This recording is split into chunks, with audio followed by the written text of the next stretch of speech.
안녕하십니까. 오늘은 복음 제5강 죄인은 영접하고 의인은 거절하시다 라는 주제를 가지고 말씀을 드립니다. 현대의 복음 전도 방식이 낳은 가장 유해한 부산물 중 하나는 각 사람의 죄의 실상을 직면하지 못하는 복음이 되고 말았습니다. 가장 보수적인 교회들조차도 거듭났다고 주장하지만 이방인처럼 사는 사람들로 넘쳐납니다. 현대의 그리스도인은 다른 사람의 신앙 고백에 절대로 문제를 제기하지 않도록 길들여져 있습니다. 수많은 사람이 그리스도를 구주로 신뢰한다고 하면서도 하나님의 말씀과 명백하게 다른 삶에 빠져 지냅니다. 그럼에도 누구도 감히 그들의 증거에 문제를 제기하지 않습니다.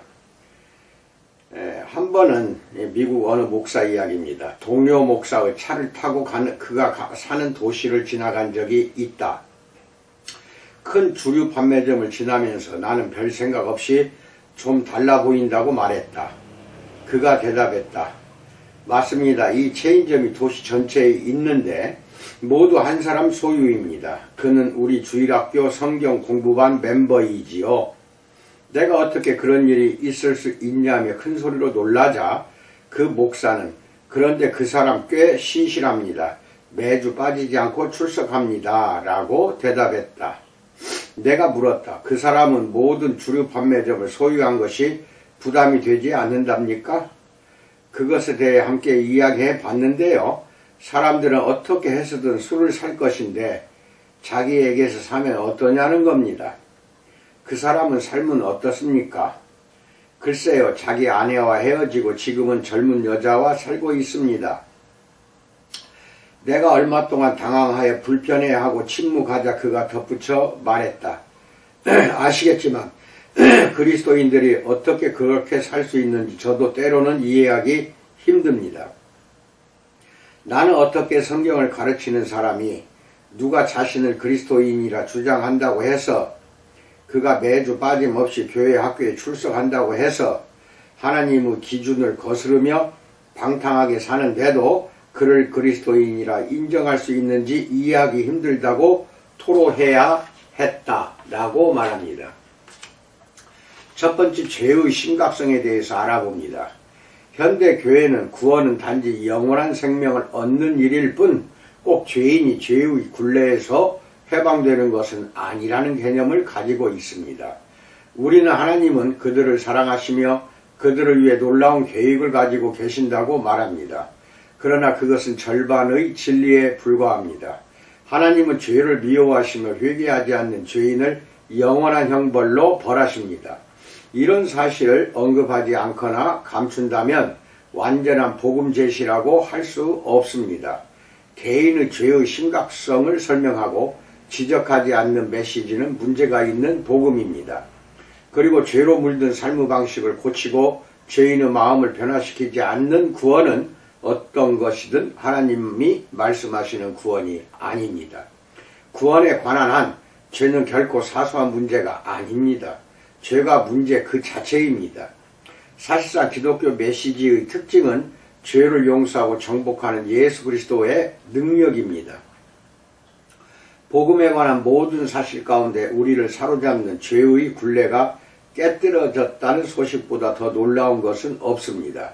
이 진리가 기독교 메시지의 심장이요 생명입니다. 이것을 배제한 메시지는 예수님이 전한 복음이라고 할 수 없습니다. 죄의 극악함을 알아 죄로부터 돌아서기를 갈망하지 않고도 성경의 거룩하신 하나님을 만나 구원을 받을 수 있다고 하는 것은 어불성설입니다. 성경을 보면 하나님을 만난 사람들은 반드시 자신의 악함을 통감했습니다. 베드로는 예수님이 누구신지를 알고는 누가복음 5장 8절에서 주여 나를 떠나소서 나는 죄인이로소이다 라고 말했습니다. 바울은 디모데전서 1장 15절에서 미쁘다 모든 사람이 받을 만한 이 말이여 그리스도 예수께서 죄인을 구원하시려고 세상에 임하셨다 하였도다. 죄인 중에 내가 괴순이라 라고 썼습니다. 하나님이 친히 의인이라 하신 욥기 1장 1절과 8절에서 하나님을 직접 본 후에 욥기 42장 6절에서 그러므로 내가 스스로 거두어 드리고 티끌과 재 가운데서 회개하나이다 라고 말했습니다.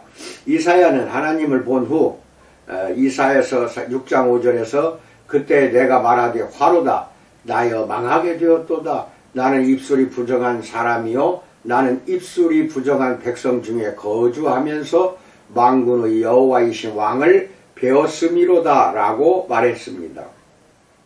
성경에는 이 외에도 하나님을 보고 죽음의 두려움을 느낀 사람이 많은데 모두 자기 죄가 심각함에 충격을 받았기 때문이었습니다. 그러므로 마태가 말하는 그의 회심 경험에서 중심이 되는 진리가 죄인을 향한 그리스도의 자비인 것은 적절합니다. 마태복음 9장 9절로 13절은 한 사건과 그로 인한 논쟁을 기술합니다. 성경에 기록된 가장 중요한 말씀 중 하나인 이 본문에서 주님은 13절에서 나는 의인을 부르러 온 것이 아니요 죄인을 부르러 왔노라고 하셨습니다. 이 말씀에는 예수님의 사역에 대한 온전한 시각, 기독교 메시지의 요약, 복음의 핵심, 성육신의 근본적인 이유가 담겨 있습니다. 예수님은 왜 세상에 오셨는가요? 죄인을 부르러 오셨습니다. 자신이 불치의 병에 걸렸음을 아는 사람들, 소망이 없고 절망적인 사람들, 상처 입은 사람들, 배 아프고 목마른 사람들, 약하고 힘없는 사람들, 무너진 사람들, 삶이 산산조각난 사람들, 절박한 사람들, 즉 합당하지 않은 줄 알지만 용서를 갈망하는 죄인들을 부르러 오셨습니다. 예수님은 자기 의에 빠진 바리새인들을 겨냥했습니다. 그들은 오늘날 많은 사람처럼 자신은 의로우며 영적인 결핍이 없다고 생각했습니다. 그러나 자신에게 죄 문제가 있음을 깨닫지 못한다면 그리스도께서 와서 해결책을 구하지 않는 법입니다. 자기에게 질병이 있음을 알지 못하면 치료받으러 오지 않습니다. 자신이 사망의 형벌 아래 있음을 의식하지 못하면 생명을 찾으러 오지 않습니다. 자신이 죄의 굴레에 매였음을 알지 못하면 구원을 얻으러 오지 않습니다. 예수님은 우리 모두가 죄인임을 드러내기 위해서 오셨습니다.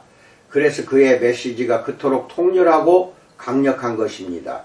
그 메시지는 우리에게 있는 자기 의의를 찢고 우리의 약한 마음을 드러내며 우리 자신을 죄인으로 보게 합니다.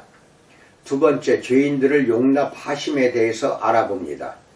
마태는 그의 복음서 전체를 통해 그리스도가 이스라엘의 메시아라고 주장합니다. 8장과 9장에서 그는 예수님의 이적들을 범주별로 선별해 그가 메시아이심을 보여줍니다.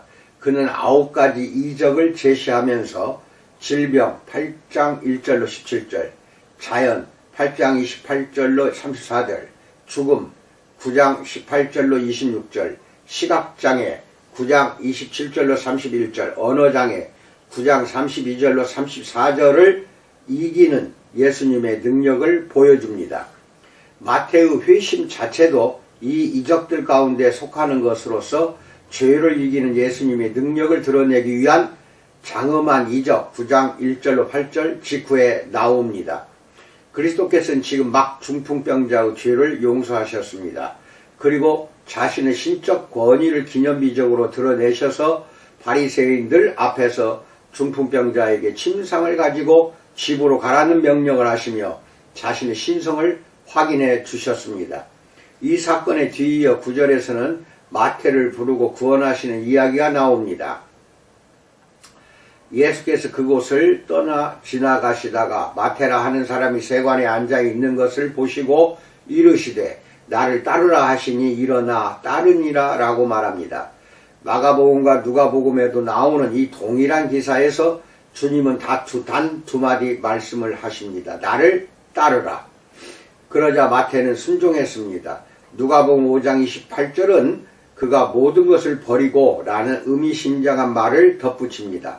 마태는 모든 것을 버리고 그리스도를 따랐습니다. 마태는 너무나 겸손해 자기 자신에 대해 그 말을 하지 못했습니다. 그러나 누가는 할 수 있었습니다. 이는 마태의 회심의 성격에 대해 많은 것을 말해줍니다. 그는 큰 값을 지불했습니다. 아마 어느 제자보다도 많은 값을 지불했을 것입니다. 예수님을 따른 어부는 언제든지 고기잡이 생활로 돌아갈 수 있었습니다. 그러나 자신의 자리를 버린 세리는 그것으로 끝이었습니다. 다음 날이면 로마 당국이 다른 사람을 그의 자리에 앉힐 것이기 때문입니다. 그런데도 마태는 즉시 모든 것을 버렸습니다. 그는 예, 주님 가겠습니다. 그런데 이 가방을 가져가게 해 주시면 제가 모든 운영자금을 대겠습니다. 라고 하지 않았습니다. 그는 자신이 가진 모든 것을 버리고 돌아섰습니다. 마태는 큰 죄인이었고 모든 사람이 그것을 알았습니다. 당시 기존에 의하면 그는 분명 가버나움에서 가장 악한 자여 가장 비열한 죄인이었습니다. 그는 세리로서 동족에게 돈을 짜내는 역겨운 일을 위해 고용된 로마 정부의 앞잡이였습니다. 세리들은 로마 당국으로부터 독점권을 사들여 특정 지역의 세를 징수할 권리를 가졌습니다. 이처럼 마태는 로마 체제 안으로 들어감으로써 자신이 이스라엘의 배신자임을 보여주었습니다. 유대 사람들의 생각에 이 이상의 적대 행위는 없었습니다. 그는 동족을 억압하는 이방 정복자들에게 고용되었습니다. 그로써 그는 최악의 변절자요, 이단자요, 배교자라는 평을 얻었습니다. 로마 당국은 각각의 세리에게 일정량의 세금을 거두라 요구했는데 그 이상으로 거둔 것은 세리가 가질 수 있었습니다. 로마 정부는 세리들이 만족하며 일을 잘하게 하고자 초과 징수와 남용을 무작정 허용했습니다. 사실상 그들은 자유롭게 과도한 세금을 부과하고 무엇이든 동족들로부터 착취할 수 있었습니다. 약삭빠른 세리는 짧은 기간에 거대한 재산을 모을 수 있었습니다. 물론 모두 억압당하는 동족을 희생해서 얻은 것이었습니다. 당연히 그들은 모든 이스라엘 사람들로부터 가장 경멸당하는 자가 되었습니다. 세리들은 유대인들로부터 이토록 멸시당했기에 회당에 들어갈 수 없었습니다. 그들은 부정한 짐승으로 간주되었고 돼지 취급을 받았습니다. 또 신뢰할 수 없는 사람이기에 법정의 증인으로 설 수도 없었습니다. 그들은 극악무도한 거짓말쟁이로 여겨져 강도나 살인자와 같은 부류로 취급되었습니다. 유대인들은 대부분 로마에 세금을 내는 것은 부당한 일이라고 믿었습니다. 그들은 구약의 신정 정치를 돌아보면서 오직 하나님만이 그들의 돈을 받으셔야 한다고 생각했습니다. 그래서 바리새인들은 가이사에게 세를 바치는 것이 옳은지 그른지 하는 질문으로 예수님을 시험함으로써 동족들의 인기를 잃게 하려고 하였습니다. 마태복음 22장 15절로 22절 읽으세요. 마태는 거의 모든 것에 대해 세금을 부과할 권한이 있었습니다. 수출과 수입세는 물론 다리 통행세, 항만 이용료, 도로 사용세 등 무엇이든 마음대로 할 수 있었습니다. 길을 통과하는 모든 짐을 열어볼 수도 있었습니다. 거래가 이루어지는지 확인하기 위해 사적 서신까지도 열어보고 그래서 확인되면 세금을 부과할 수 있었습니다. 그의 사무실은 두 길이 만나는 지점, 아마도 갈릴리 호수 북쪽 항구 오른편에 있었을 것입니다. 그곳은 다메섹과 동방에서 오는 길의 요충지로서 동서로 가고 오는 모든 것에 대해 세금을 거둘 수 있었습니다. 그는 또한 그 지역에서 생산성이 높은 어업에 대해서도 과세할 수 있었습니다. 마태가 세금을 징수하는 책상에 앉아 있었다는 점에 주목하십시오. 일부 세리들은 평판을 생각해서 대중의 눈을 피해 자신은 다른 곳에 머무르고 다른 사람을 고용하여 세금을 거두었습니다. 그러나 정말 뻔뻔스러운 자들, 즉 사람들이 어떻게 생각하든 상관없는 자들, 그런 사람들은 다른 사람을 고용할 돈을 아끼고자 직접 세금을 걷는 책상에 앉았던 것입니다. 세리가 되는 것도 문제지만 권리를 남용하는 것은 더 심한 문제였습니다. 랍비들의 전통에 의하면 자신의 자리를 지키면서 회개하기란 불가능합니다. 예수님이 마태 앞에 멈춰 서서 나를 따르라고 하셨을 때 군중이 경악하는 소리를 충분히 상상할 수 있을 것입니다. 마태는 죄의식을 가졌던 사람임이 분명합니다. 그는 마음 깊은 곳에서부터 죄로 물든 자신의 삶에서 해방되기를 갈망했을 것입니다. 그렇기 때문에 마태는 실로 황급히 그리스도를 따랐을 것입니다. 그는 그저 일시적인 기분으로 예수님을 따르지 않았을 것입니다. 그러기에는 너무도 많은 것을 포기해야 했습니다. 마태는 또한 자신이 하려는 일이 무엇인지도 분명히 알았을 것입니다. 예수님은 그 지역 전체에서 공개적으로 사역하셨습니다. 가버나움과 그 주변 사람들은 누구든 예수님이 누구시며 무엇을 가르치시는지 알았습니다. 그들은 예수님의 기적과 표적, 이적들을 보았습니다. 마태는 예수님이 제자들을 강력하게 요구하시는 것을 잘 알았습니다. 마태복음 8장 18절로 22절 읽으세요. 그는 자기가 무엇을 위해 부름을 받았는지 알았습니다. 그는 대가를 계산해 보았고 따를 준비가 되어 있었습니다. 세 번째, 죄인들과 함께 식사하심에 대해서 알아봅니다. 마태는 예수님을 자기 친구들에게 소개하기 위해 잔치를 열기로 했습니다. 대부분의 새 신자들과 마찬가지로 그는 모든 사람이 그리스도를 알기 원했습니다. 누가복음 5장 29절은 그는 내일로도 알려졌어요. 그의 집에서 잔치를 열었다고 전합니다. 예수님은 귀한 손님이었습니다. 이 잔치에는 가장 악명 높고 비열하며 악랄한 사람들이 참석했습니다. 마태가 아는 사람들은 모두 부도덕한 사람들, 추악한 죄인들 뿐이었습니다. 그 외의 사람들은 마태와 사귀려 들지 않았습니다. 훌륭한 사람들은 그를 멸시했습니다. 그의 친구는 도둑, 신성모독자, 매춘부, 사기꾼, 협잡꾼, 세리 등 사회의 쓰레기들이었습니다. 거드름을 피우는 종교인들은 당연히 예수님이 그런 저급한 사람들과 같이 잔치에 참여하지 않을 것이라고 생각했습니다. 그것이 바로 바리새인들의 생각이었습니다. 그러나 구주의 방식은 그렇지 않았습니다. 마태복음 11장 19절은 그가 세리와 죄인의 친구로 사람들에게 알려졌음을 시사합니다. 아마 이 잔치 자체가 그런 인식을 주었을 것입니다. 바리새인들은 조롱하는 의미로 그렇게 말했지만 그럼에도 불구하고 인자에게는 적합한 말이었습니다. 마태복음 9장 10절에 그 장면이 그려집니다. 예수께서 마태의 집에서 앉아 음식을 잡수실 때에 많은 세리와 죄인들이 와서 예수와 그의 제자들과 함께 앉았더니 라고 말합니다. 이 사건은 자기 의에 빠진 바리새인들에게는 너무나도 치욕스러워서 충격을 도무지 감출 수 없었습니다. 그들은 만일 그가 메시아라면 우리와 만찬을 해야 한다고 생각했습니다. 바리새인들은 잔치가 끝날 때까지 밖에서 서성대고 있었음이 분명합니다. 그들은 예수님은 정면으로 부딪히지 않고 제자들을 한쪽으로 불러 물었습니다. 11절 어찌하여 너희 선생은 세리와 죄인들과 함께 잡수시느냐라고 말합니다. 이는 솔직한 질문이라기보다 질문을 위장한 책망이요 증오심의 분출이었던 것입니다. 그 대화를 들은 예수님은 오히려 그들을 꾸짖으셨습니다. 12절로 13절 예수께서 들으시고 이르시되 건강한 자에게는 의사가 쓸데없고 병든 자에게라야 쓸데있느니라. 너희는 가서 내가 긍휼을 원하고 제사를 원하지 아니하노라 하신 뜻이 무엇인지 배우라. 나는 의인을 부르러 온 것이 아니요 죄인을 부르러 왔노라 하시니라 라고 말합니다. 예수님의 대답은 세 가지 강력한 논증이었습니다. 첫째는 인간의 경험에 호소하는 것이었고, 둘째는 성경을 근거로 한 논증이었고, 셋째는 자신의 신적 권위에 근거한 것이었습니다. 첫째, 예수님은 인간의 경험에 호소해 죄인을 의사를 필요로 하는 병자에 비유하셨습니다. 이 유추는 단순합니다. 의사가 환자를 찾아가는 것은 당연한 일입니다. 적어도 예수님 당시에는 그랬습니다.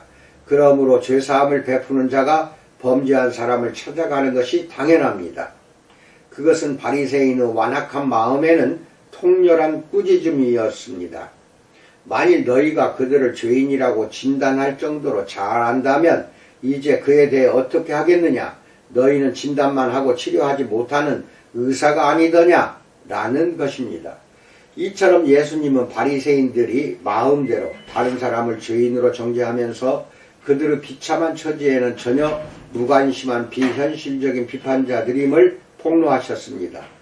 둘째, 예수님은 성경을 근거로 바리새인들의 교만을 맹렬히 공격하셨습니다. 13절, 너희는 가서 내가 긍휼을 원하고 제사를 원하지 아니하노라 하신 뜻이 무엇인지 배우라 라고 말합니다.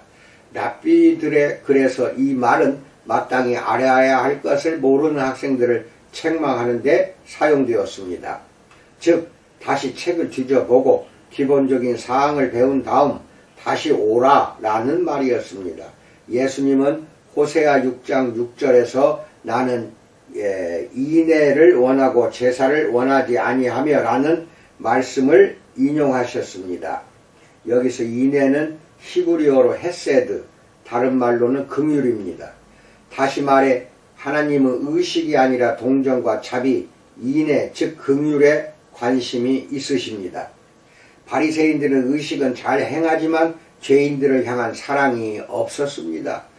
하나님은 제사법을 제정하고 이스라엘에 정해진 의식들을 따르도록 명령하셨습니다. 그러나 그런 것은 상하고 통해하는 마음의 표현일 때만 하나님을 기쁘시게 하는 것들입니다. 시편 51편 16절로 17절 읽으세요. 마음이 바르지 못하면 의식은 가증할 뿐입니다. 하나님은 개인의 삶에 의로움이 나타나지 않는 형식적인 신앙을 결코 기뻐하지 않으십니다. 셋째, 예수님은 자신의 신적 권위에 근거해 바리새인들을 납작 눌러버리셨습니다. 마태복음 9장 13절, 나는 의인을 부르러 온 것이 아니요 죄인을 부르러 왔노라 라고 말합니다. 누가복음 5장 32절에는 이 말에 회개시키려 라는 말이 더 있습니다. 누가복음 18장 9절은 바리새인을 자기를 의롭다고 믿고 다른 사람을 멸시하는 자들이라고 설명합니다. 여기서 예수님이 말씀하시는 것은 사실상 이렇습니다. 너희는 너희가 의롭다고 하지만 모두 스스로에게 매기는 자기 평가일 뿐이다. 그렇다면 나는 너희에게 할 말이 없다. 나는 죄인을 불러 회개시키러 왔기 때문이다 라고 말하는 거나 같습니다. 여기서 불러로 번역된 헬라어 칼레오는 종종 손님을 자신의 집으로 초대할 때 사용되는 단어입니다. 이런 초대가 마태복음 22장 1절로 14절에 나오는데 예수님이 이 바리새인들에게 하신 말씀과 완벽하게 맞아 떨어집니다. 거기서 예수님은 그의 나라를 잔치로 그리셨습니다. 한 왕이 모든 친구를 자기 아들의 혼인잔치에 초대했습니다. 그러나 초대받은 자들이 모두 오기를 거절했습니다. 그래서 왕은 종들에게 누구든 만나는 대로 초청하라고 명했습니다. 경건하고 가슴이 차가우며 자기 의로 가득한 이 바리새인들은 왕의 초대를 거절하는 사람들과 같습니다. 그들은 자신의 죄를 인정하지 않으려고 했고 따라서 예수님의 초청에 응할 수 없었습니다. 네 번째, 의인을 거절하심에 대해서 알아봅니다. 하나님은 죄인을 영접하십니다. 이 진리를 반대로 말하면 하나님은 의인을 거절하신다 입니다. 물론 진정으로 의로운 사람은 없습니다. 로마서 3장 10절. 그러나 자기가 충분히 선하다고 생각하는 사람, 즉 죄의 심각성을 이해하지 못하는 사람은 복음에 응답할 수 없습니다. 그들은 구원받을 수 없습니다. 복음은 죄인들에게 하는 회개하고 용서받으라는 부르심이기 때문입니다. 나는 의인을 부르러 온 것이 아니요 라는 말씀은 무서운 말씀입니다. 분명한 사실은 그리스도의 은혜로운 구원의 부르심은 자기를 의롭다고 여기는 사람에게는 주어지지 않는다는 것입니다. 예수님이 전하신 복음은 무엇보다도 회개하라는 명령입니다. 마태의 회심 이야기를 다루면서 누가는 마태가 생략한 말을 포함시켰다고 했는데 이를 설명하기 위함입니다. 누가복음 5장 32절, 내가 의인을 부르러 온 것이 아니요 죄인을 불러 회개시키러 왔노라 라고 말합니다. 예수님의 사역 초기부터 그의 메시지의 핵심은 회개하라는 부르심이었습니다. 사실 우리 주님이 가르침을 시작하실 때 그의 메시지를 여는 말은 회개하라 마태복음 4장 17절이었습니다. 이는 세례 요한이 전한 메시지의 것 첫마디였고 마태복음 3장 2절 사도들이 전한 복음의 기초였습니다. 사도행전 3장 19절, 20장 21절, 26장 20절 읽으세요. 죄인들을 회개하라고 부르지 않는다면 예수님이 전한 복음을 전하는 것이 아닙니다. 이따금씩 죄에 대한 설교는 너무 부정적이어서 자신은 그런 설교를 하지 않는다고 잘난 체 하는 설교자가 있습니다. 미국에서 몇 년 전 전국적인 명성을 지닌 설교자가 자신이 쓴 책을 한 권 내게 보내주었는데 그는 죄란 빈약한 자아상에 불과하다고 정의했습니다. 그가 사람들에게 접근하는 방법은 자신을 죄인이라고 생각하게 하는 것이 아니라 자존감을 높여주는 것이라고 했습니다. 그러나 그런 메시지 안에는 복음이 전혀 없습니다. 그런 메시지는 사람들을 구원으로 이끄는 것이 아니라 자신의 자아를 스스로 정죄하는 허영으로 이끌 뿐입니다. 예수님이 전한 복음의 진리는 구원을 얻는 유일한 사람은 자신이 죄인인 줄 알고 기꺼이 회개하는 사람이라는 것입니다. 예수님은 오직 그리스도가 절실히 필요함을 깨닫고 변화를 바라는 죄인들만 부르십니다. 우리 주님은 죄인을 구원하러 오셨습니다. 자신의 죄를 시인하지 않으려는 사람에게는 심판을 선언하는 것 외에 다른 하실 말씀이 없습니다. 이상입니다. 여러분이 누차 이런 설교 말씀을 많이 들었어요. 그래서 제가 하는 이런 설교도 역시 동일하게 생각하고 듣지 마시고 복음에 대해서 깊이 있게 들여다보기 위해서 앞으로도 계속 여러 번에 나누어서 말씀을 드립니다. 깊이 들어갑니다. 그것을 여러분들께서 스스로 의식하고 다 영상 들은 다음에는 반드시 요약문을 메일로 보내주시기 바랍니다. 오늘 나머지 시간도 우리 주님께서 함께 하사 여러분을 잘 건강하게 보살펴 주시고 가정과 섬기는 교회도 커다란 은혜로 넘치게 해 주시기를 주님의 이름으로 축원드립니다. 감사합니다.